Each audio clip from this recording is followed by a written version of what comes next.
चुंगी ली को लेकर वहाँ से चला जाता है। यहाँ युनहा चंगसू से कहती है कि दूर हटो। चंगसू से कहता है कि तुम तो काफ़ी इमोशनलेस हो।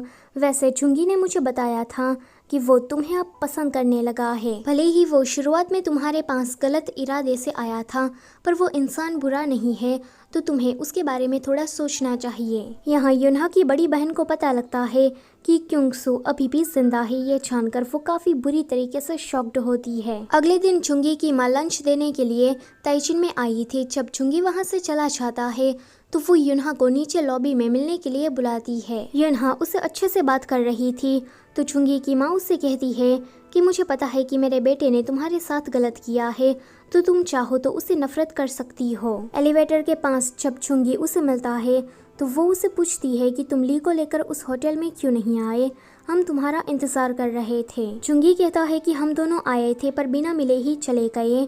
युनहा कहती है कि फिर तुम दोनों ने वो सब कुछ भी देख लिया होगा।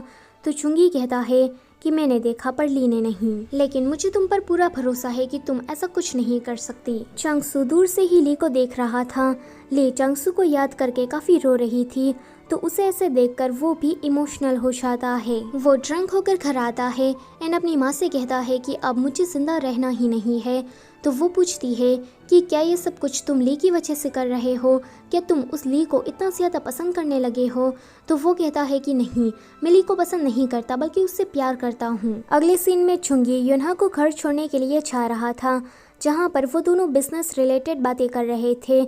युनहा को कंपनी का काम इतना ज़्यादा आता नहीं था, इसलिए चुंगी उसकी मदद कर रहा था एंड वो उसे अलग अलग बिजनेस आइडिया देता है। वो देखता है कि युनहा अब उसे नॉर्मली बातें करने लगी है, तो वो उसे कहता है कि क्यों ना मैं तुम्हारा हाथ पकड़ लूँ।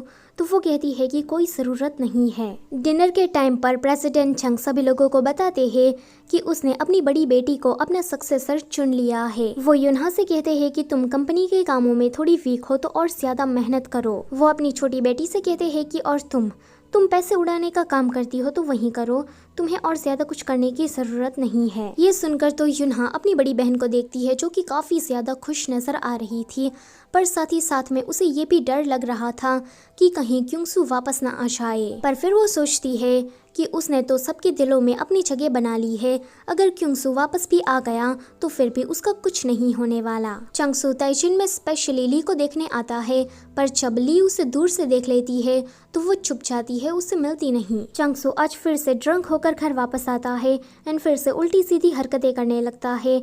ये सारी चीजें अब उसकी माँ से और ज्यादा देखी नहीं चाहती। युनहा काफी परेशान थी। वो अपनी माँ से कहती है कि मैं सच में पनौती हूँ, क्योंकि मैं जिस भी इंसान को पसंद करती हूँ वो सभी लोग मुझे छोड़कर चले जाते हैं। मुझे भाई पसंद आने लगे थे पर उसकी मौत हो गई।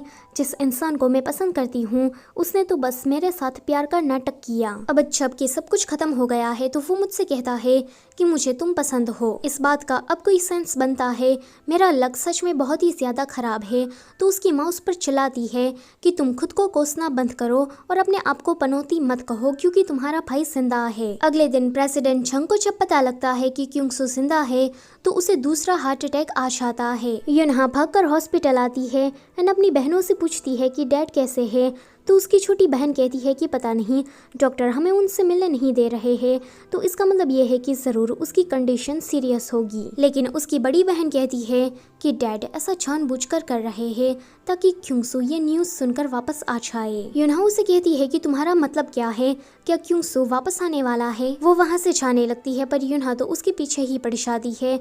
तो वो कहती है कि मुझे क्युंगसू की बातों में कोई इंटरेस्ट नहीं है। युनहा उसे कहती है कि तुम कंपनी हथियाना चाहती हो, इसीलिए नहीं चाहती ना कि भाई वापस आ जाए। ये सुनकर उसकी बड़ी बहन कहती है कि मैंने इस कंपनी को ऊंचाइयों तक ले जाने के लिए काफी ज्यादा मेहनत की है, तो मैं इतना तो डिजर्व करती ही हूँ। मेरी वजह से कंपनी का सेल इंक्रीज हुआ, पर तुमने क्या किया, कुछ नहीं। तुम्हारे अंदर तो बिजनेस करने का कोई टैलेंट ही नहीं है। ये सुनकर युनहा को उस पर गुस्सा आता है। वो उसे चैलेंज करती है कि अब मैं भी तुम्हें कुछ करके दिखाऊंगी। चंगसू की माँ ली को मिलने के लिए बुलाती है तो ली उसे कहती है कि मैं चंगसू से अब और ज्यादा नहीं मिलती, तो आप बेफिक्र रह सकती है। तो वो कहती है कि नहीं, मैं चाहती हूँ कि तुम मेरे बेटे से मिलो। ये सुनकर ली रोने लगती है। चंगसू की माँ कहती है कि क्या हुआ, मैंने तो तुम्हें डांटा भी नहीं। लियू से कहती है कि आपने मुझसे कहा कि मैं उसे छोड़ दूं, उससे ब्रेकअप कर लूं, तो मैंने किया। अब आप ये चाहती है कि मैं फिर से उसे मिलना जुलना शुरू कर दूं। और ये बात मैं अच्छी तरीके से जानती हूँ कि आप चंगसू की खुशी के लिए मुझे उससे डेट करने दे रही है, पर शादी के लिए कभी नहीं मानेगी। क्या मैं आपको कोई टूल लगती हूँ जिसका इस्तेमाल खत्म हो जाने के बाद उसे कचरे के डिब्बे में फेंक दिया जाता है? ये सुनकर चंगसू की माँ घर आती है और उसे कहती है कि मैं ली से बात करने के लिए गई थी ताकि तुम दोनों फिर से डेट करने लगो, पर उसने मुझे मना कर दिया। चंगसू से कहता है कि आप मेरे मैटर में इतनी ज्यादा इन्वॉल्व क्यों होती है, जरा चुंगी की माँ को देखिए, वो कितनी ज्यादा अच्छी है। चंगसू की माँ कहती है कि तो तुम ये कहना चाहते हो कि मैं बुरी माँ हूँ? चंगसू कहता है कि नहीं, मैं तो बस आपसे इतना कहना चाहता हूँ कि फ्यूचर में मैं कोई भी फैसला लूँ या फिर शादी करने के लिए किसी भी लड़की को पसंद करूँ तो आप मेरे खिलाफ ना रहे बल्कि मेरा साथ दे। आप जब इस तरह से मेरे मामलों में दखलंदाजी करती है तो मेरा इससे प्राइड हर्ट होता है। अब उसकी माँ चंगसू की ये बात मानने के लिए तैयार हो जाती है। अगले दिन न्यूज में बताया जा रहा था कि प्रेसिडेंट चंग को हार्ट अटैक आया है और उसकी कंडीशन काफी ज्यादा सीरियस है। ये न्यूज जानने के बाद क्योंगसू सामने आता है। प्रेसिडेंट चंग को बताया जाता है कि उसका मेमोरी लॉस्ट हो गया था, पर अब वो ठीक है, इसीलिए वो घर आया है। उसकी माँ तो उसे देखकर थोड़ी देर नाराज होती है, पर बाद में उसे माफ कर देती है। क्योंगसू कंपनी आकर अपने ऑफिस में जाता है तो देखता है कि अब तो वहाँ पर उसकी बड़ी बहन है। क्योंगसू उसे देखकर कहता है कि तुम और वाइस प्रेसिडेंट, तुम ये डिजर्व नहीं करती, वहाँ से उठो। उसकी बड़ी बहन कहती है कि तुम तो डर के मारे भाग गए थे, अब वापस आ गए हो। अगर तुम्हें दोबारा ऐसा करना हो तो मुझे बता देना, मैं तुम्हारे जाने के बाद तुम्हारा सारा काम हैंडल कर लूंगी। क्योंगसू से कहता है कि तुम्हें सच में ये लगता है कि मैं यहाँ से डर के मारे भाग गया था? खैर, तुम्हें जो सोचना है वो सोचो, मुझे इस बात से कोई फर्क नहीं पड़ता। आगे वो प्रेसिडेंट चंग से मिलने के लिए चाहता है। वो उस पर काफी ज्यादा गुस्सा थे। क्योंगसू से कहता है कि जब मैं कॉलेज में था तब से ही मैंने अपना एक नया बिजनेस शुरू कर दिया है। प्रेसिडेंट चंग कहते हैं कि तो तुम मुझसे जीतना चाहते हो, अगर तुम्हें अलग से कंपनी खोलनी है तो तुम मेरे घर में नहीं रह सकते, वहाँ से निकल जाना। क्योंगसू कहता है कि आपका और मेरा बिजनेस करने का तरीका काफी ज्यादा अलग है। तो प्रेसिडेंट चंग कहते हैं कि अब क्या तुम मुझे सिखाओगे कि मुझे बिजनेस कैसे करना है? देख लेना, ताइचिन तुम्हें एक बुरी टक्कर देगा। तो क्योंगसू कहता है कि तो आप वॉर शुरू करना चाहते हैं, मैं भी इसके लिए तैयार हूँ। चंगसू ली को मिलने के लिए बुलाता है क्योंकि अब तो उसकी माँ ने भी उसे परमिशन दे दी है। ली को भूख लगी थी, इसलिए वो चंगसू को लेकर रोड साइड रेस्टोरेंट आती है। चंगसू को यहाँ पर काफी अनकंफर्टेबल लग रहा था क्योंकि वो तो खाना सिर्फ 5 स्टार होटल में ही खाता है। ली उसे कहती है कि मैं तुम्हें यही बात बताना चाहती थी कि हम दोनों काफी ज्यादा अलग हैं। मैंने तुमसे प्यार करके देख लिया और इसका नतीजा क्या निकला ये भी तुम अच्छी तरीके से जानते हो। अब मुझे और ज्यादा प्यार व्यार के चक्करों में नहीं पड़ना है, बस मुझे पैसे कमाने पर ध्यान देना है, क्योंकि जिंदगी प्यार के बिना तो चल जाती है पर पैसों के बिना नहीं चलती। पैसों के बिना तुम कुछ नहीं कर सकते। चंगसू युनहा को कॉल करके कहता है कि तुम ली को काम से निकाल दो क्योंकि वो मुझे इस वजह से भाव ही नहीं दे रही। युनहा उसे कहती है कि मैं ऐसा क्यों करूं, ली तुमसे नाराज है तो उसे मनाने की कोशिश करो। ली जब घर वापस आती है तो चंगसू उसका इंतजार कर रहा था। ली थोड़ी ड्रंक थी और वो इस हालत में अपने सारे अंदर के इमोशन बाहर लाती है एंड कहती है कि वो उसे पसंद तो करती है पर उन दोनों के स्टेटस काफी अलग है। उनके ब्रेकअप की वजह से वो पहले से ही काफी हर्ट हुई है।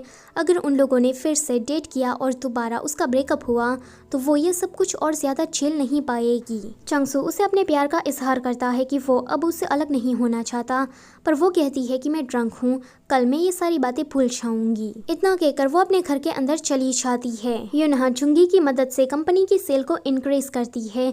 जब ये बात अपनी बड़ी बहन को बताने के लिए आती है तो वो कहती है कि तुमने कंपनी की सेल को इंक्रीज तो कर दिया, मेरा रिकॉर्ड तो तोड़ दिया, पर तुम्हारा चुंगी रीजन देकर छा चुका है। युनहा काफी शॉक्ड होती है। वो समझ जाती है कि चुंगी ने काम में उसकी मदद की, इसीलिए उसे रिजाइन देना पड़ा। सो गाइस, इसी के साथ ये वाला पार्ट होता है यहीं पर ही खत्म। Don't forget to like, share and subscribe. Thank you for watching.